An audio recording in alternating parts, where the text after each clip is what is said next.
नमस्कार, आप देख रहे हैं न्यूज नेशन। मैं हूं आपके साथ अनुराग दीक्षित। मौजूदा वक्त में जिस बिल को लेकर, जिस ड्राफ्ट को लेकर सबसे ज्यादा चर्चा हो रही है वो है यूनिफॉर्म सिविल कोड यानी समान कानून। लॉ कमीशन ने इस मुद्दे पर सुझाव देने की जो तारीख है उसको 2 हफ्ते बढ़ा दिया है और इसी मुद्दे पर बात करने के लिए हमारे साथ बहुत ही खास मेहमान जुड़ रहे हैं। अज़दुद्दीन ओवैसी साहब ज्यादा परिचय के मोहताज नहीं है, लगातार आप उनको देखते आए, सुनते आए। ओवैसी साहब, ये जो लॉ कमीशन ने अब 2 हफ्ते का वक्त बढ़ाया है, आपका पहला रिएक्शन कैसे देखते हैं आप?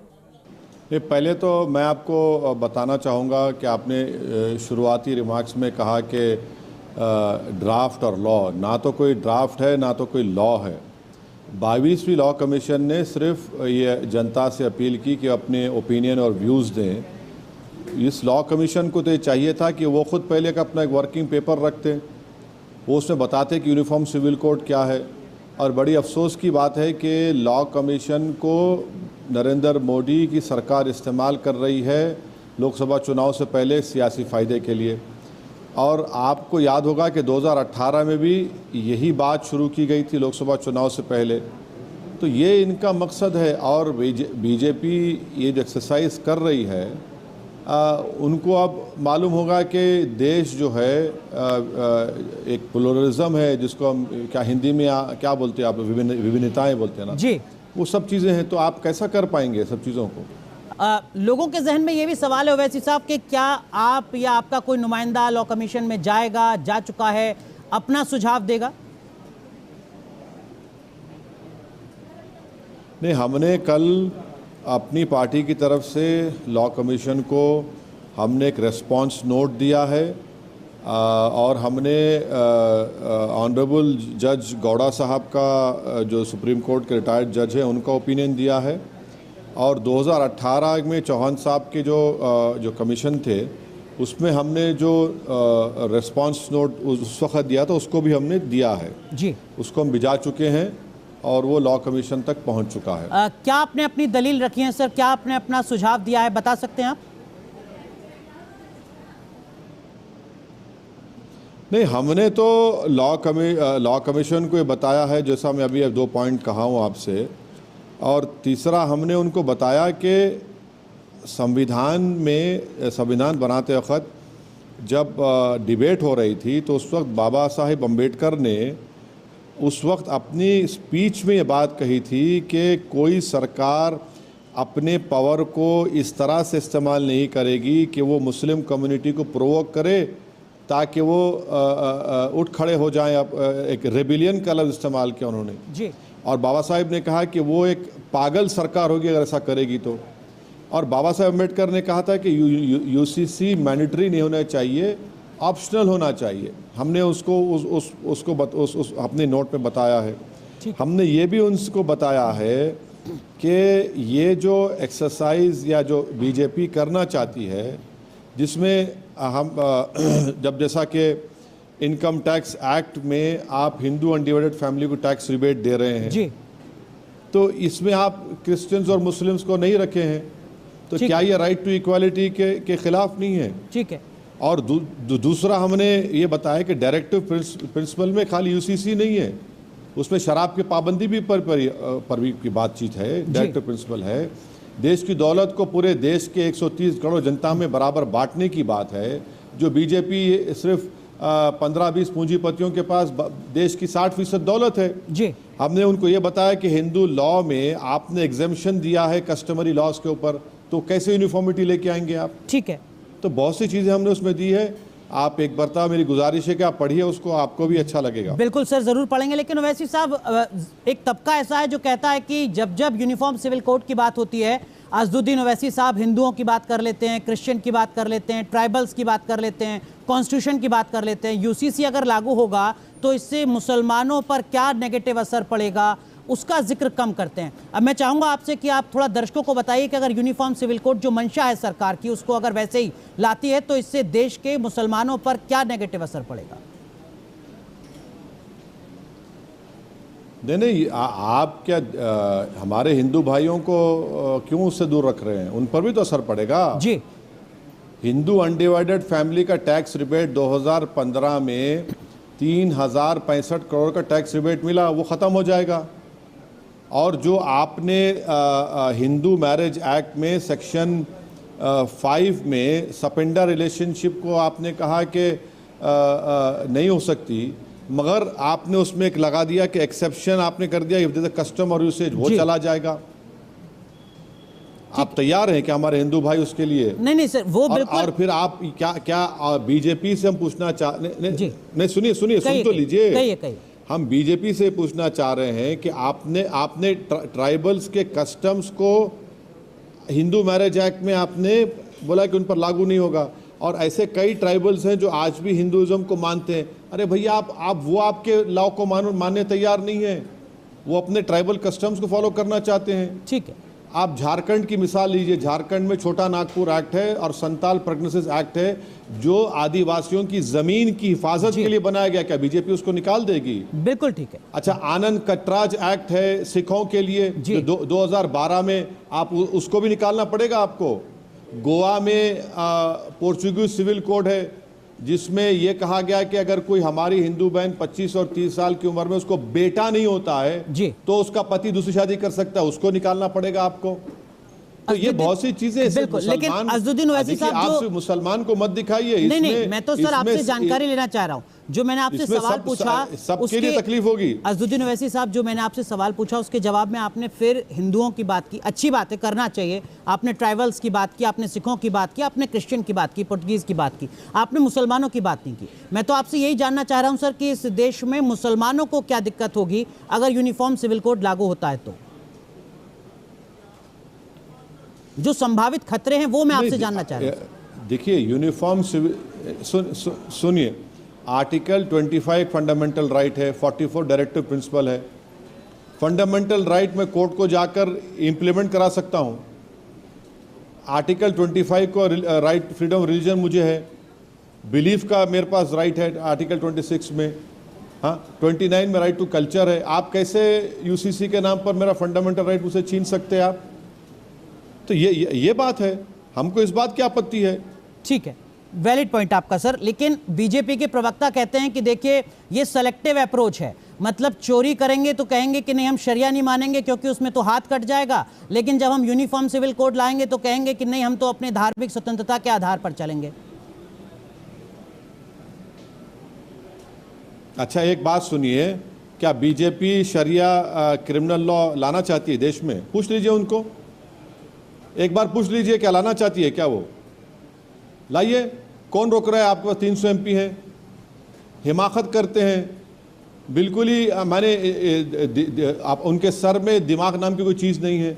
अगर क्रिमिनल लॉ है और अगर कोई किसी को मर्डर करता है, किसी को मारता है, तो गवर्नमेंट उसके खिलाफ एक्शन लेती है।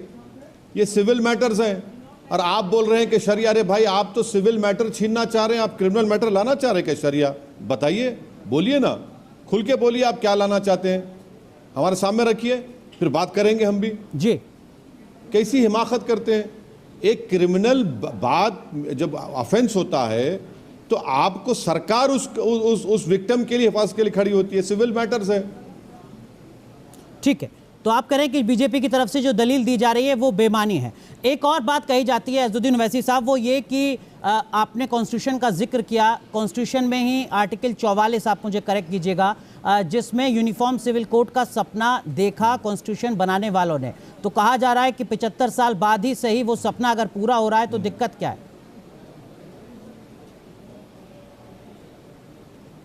कौन सा सपना पूरा कर रहे हैं? कौन से सपने आपने पूरे किए थे? जो आपने कहा था 2 करोड़ नौकरियां देंगे 2014 में, वो सपना पूरा हुआ। आपने कहा था कि देश की अखंडता पर कोई कॉम्प्रोमाइज़ नहीं किया जाएगा। आज 2000 स्क्वायर किलोमीटर पर चीन की फौज घुसकर बैठी है, हम डेप्सांग डेमचाक में घुस नहीं सकते। कौन सा ख्वाब आपने दिखाया था युवाओं को? क्या ख्वाब आपने दिखाए थे कि पेट्रोल कम हो जाएगा? क्या ख्वाब आपने दिखाए थे कि इन्फ्लेशन कम हो जाएगा? क्या ख्वाब आपने दिखाए थे कि डॉलर 40 रुपये हो जाएगा? अब 85 रुपये हो चुका है। तो बीजेपी जो है ख्वाब दिखाने में माहिर है, और ख्वाब को चुकनाचूर करने में तो उनके पास PhD है। तो इनके ख्वाबों पर मत जाइए। आपको सत्ता जो मिली है, आप फंडामेंटल राइट पर बात ही नहीं करना चाहते हैं। जी ठीक है, लेकिन एक सवाल और भी है सर, उस पर भी मैं आपसे चाहूंगा कि आप थोड़ा रोशनी डालें। कहा जा रहा है कि दुनिया के 125 देश हैं जिसमें कई मुस्लिम कंट्रीज भी हैं जहां यूनिफॉर्म सिविल कोड जैसा सिस्टम है, फिर भारत में ऐतराज क्यों? तो एक बात समझा करिए, भारत की जैसी डेमोक्रेसी, रिटन कॉन्स्टिट्यूशन भारत में है, यहाँ पर जुडिशरी, लेजिस्लेचर, एग्जीक्यूटिव कॉन्स्टिट्यूशन के लिहाज से इंडिपेंडेंट है। रियलिटी में कुछ है नहीं है अलग बात है, मगर ये है। अब आपको बता रहा हूँ कि सिंगापुर के मुसलमानों को मुस्लिम पर्सनल लॉ पे चलने की इजाज़त है। मैं आपको बता रहा हूँ कि इजराइल में जो एक अपार्थाइड स्टेट है जी, उसमें जो मुस्लिम इजरायली सिटीजन्स हैं उनको मुस्लिम पर्सनल लॉ पर चलने की इजाज़त है। अब प्रधानमंत्री बोलते हैं कि एक घर में दो कानून कैसे रहेंगे। प्रधानमंत्री को देखना चाहिए कि जब वो ऋषि सुनाक से मिले थे तो उनसे पूछ लेते प्रधानमंत्री के भैया तुम्हारे स्कॉटलैंड का क्रिमिनल लॉ अलग क्यों है और इंग्लैंड का अलग क्यों है। वो जब जो बाइडेन से मिले तो उनसे पूछ लेते कि तुम्हारी हर स्टेट का लॉ अलग क्यों है और दूसरे स्टेट्स अलग क्यों है। और चौथी आखिरी बात यह है कि मुझे इन मुस्लिम कंट्रीज से क्या लेना देना।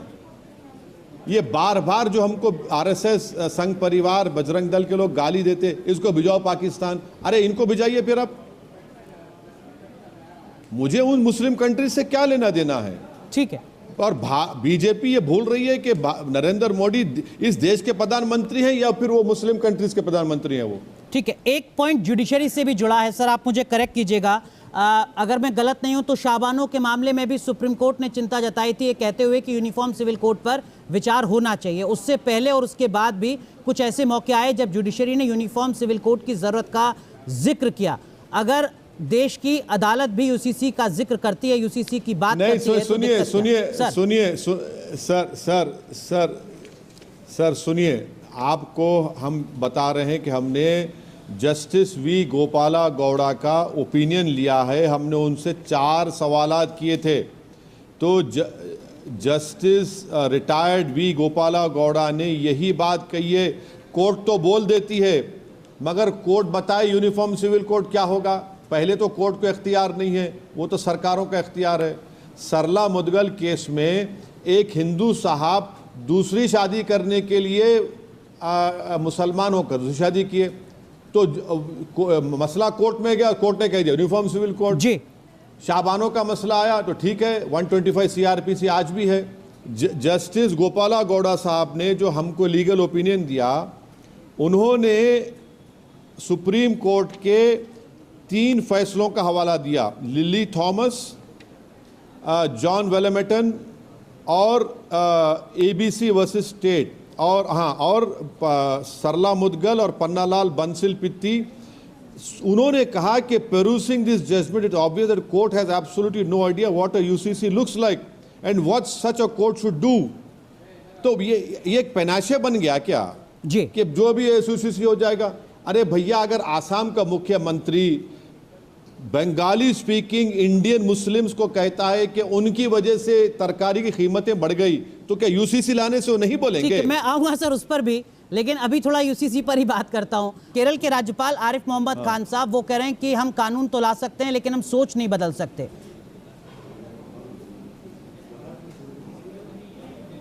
अब उनको देखिए, वो इतने बेचैन हैं बीजेपी का खंडवा पहनने के लिए, तो उनको तो उस अजीम गवर्नर के ओहदे से फौरन रिजाइन करके बीजेपी ऑफिस चले जाना चाहिए।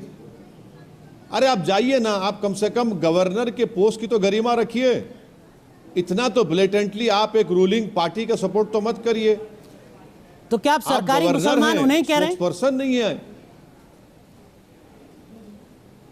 देखिए, ये देश जानता है कौन है वो गवर्नर के अजीम ओहदे पर फायज है, मगर ओहदे पर बैठने से कोई अजीम नहीं हो जाता। उसको उसकी अजमत को सामने रखकर बातें करनी चाहिए।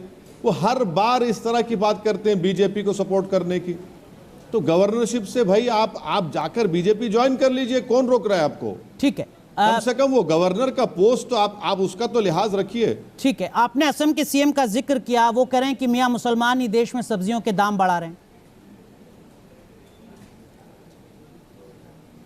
हाँ, किया ना उन्होंने। आसाम के मुख्यमंत्री को तो हम कहेंगे कि नरेंद्र मोदी उनको नोबेल प्राइज के लिए नॉमिनेट कर दें भारत सरकार की तरफ से, कि देखिए हमारा एक अनमोल मुख्यमंत्री है बीजेपी का, जिसने देश में टमाटे की कीमत पेट्रोल से 1 लीटर से ज़्यादा हो गई तो उसने अपने ही प्रदेश के बंगाली स्पीकिंग मुसलमानों को, जो भारत के नागरिक हैं, उनको जिम्मेदार खड़ा कर दिया। कितना, यानी आप सोचिए क्या बेहतरीन उनका एक, माने दुनिया के साइंटिस्ट परेशान हो जाएंगे इनके स्टेटमेंट पर कि ये कहां से सोच लाया इसने। जी Thank चलिए, you. बहुत बहुत शुक्रिया Thank you, हमारे sir. साथ Thank you, जुड़ने thank के लिए अज़दुद्दीन ओवैसी साहब। तो यूनिफॉर्म सिविल कोड को लेकर अज़दुद्दीन ओवैसी की क्या राय है? उनकी पार्टी की तरफ से लॉ कमीशन को भी सुझाव दिया गया है और वो कह रहे हैं कि सब कुछ चुनाव के मद्देनजर हो रहा है। बहुत बहुत शुक्रिया हमारे साथ जुड़ने के लिए। छोटा सा ब्रेक, आप बने रहिए न्यूज़ नेशन के साथ।